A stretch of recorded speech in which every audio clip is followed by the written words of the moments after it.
جب ایسے بدنصیب لوگ دنیا میں پیدا ہونے لگے کہ جو اپنی جوان بیوی کے کہنے میں آ کر کے بوڑھی ماں کو چھوڑ دے. اللہ کے نبی فرماتے ماں باپ کو راضی کرو. کیوں؟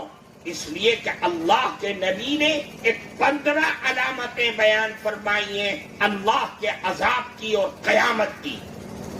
ان 15 علامتوں میں فرمایا کہ اطاع الرجل زوجتہ وعق امہ وبر صدیقہ وجفا ابا.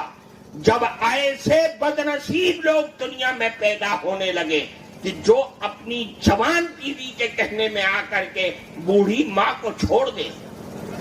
ایسے بدنصیب لوگ دنیا میں پیدا ہونے لگے جو اپنے دوستوں کے کہنے میں آ کر کے بوڑھے باپ کو لات مار دیں تو سمجھ لو کہ اللہ کے عذاب کا سلسلہ شروع ہو گیا.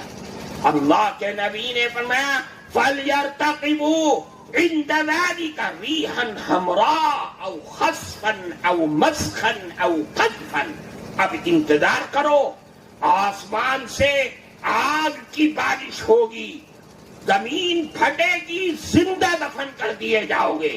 اب انتظار کرو کہ اللہ کے عذاب اس طریقے سے آئے گا کہ جیسے تسبیح کا دھاگا ٹوٹ جائے اور دانے بکھر جاتے ہیں.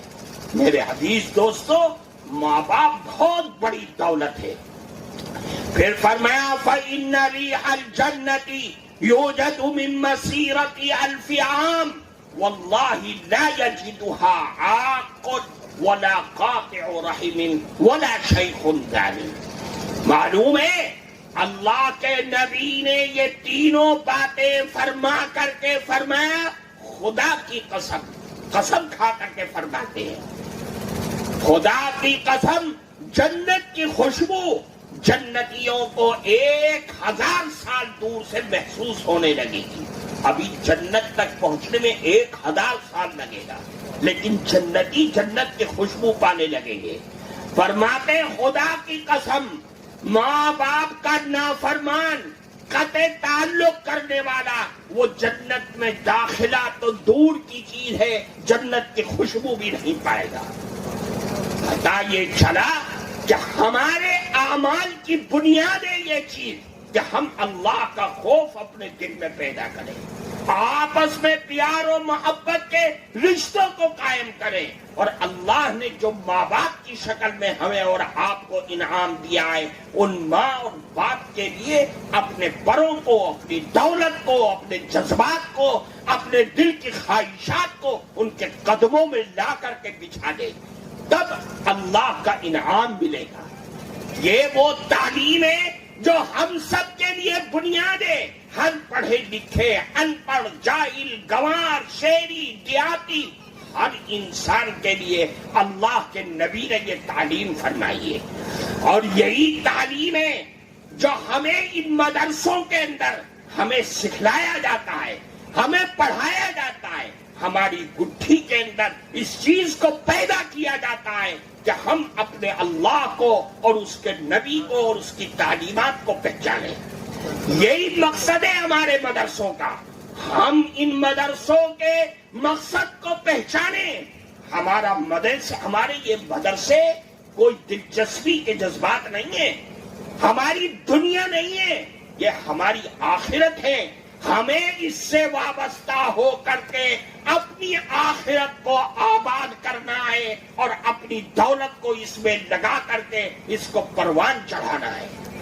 اگر یہ باقی ہیں اور اس دھرتی پر آباد ہیں ہمارے ایمان اور عقیدے بھی باقی رہیں گے، اور اگر یہ کمزور ہو جائیں گے تو ہماری عزت و آبرو، جان، مال، دولت، ایمان، عقیدے سب کمزور ہو کر کے رہ جائیں گے.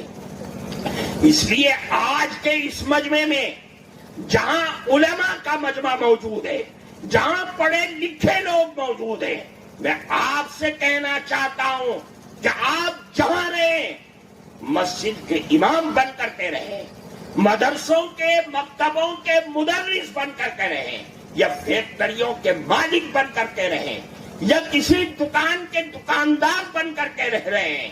آج کا وقت کا تقاضا یہ ہے کہ ہم جہاں رہیں امر بالمعروف اور نہی عن المنکر کو کرتے رہیں، اچھائیوں کا حکم کرتے رہیں اور برائیوں سے روکتے رہیں۔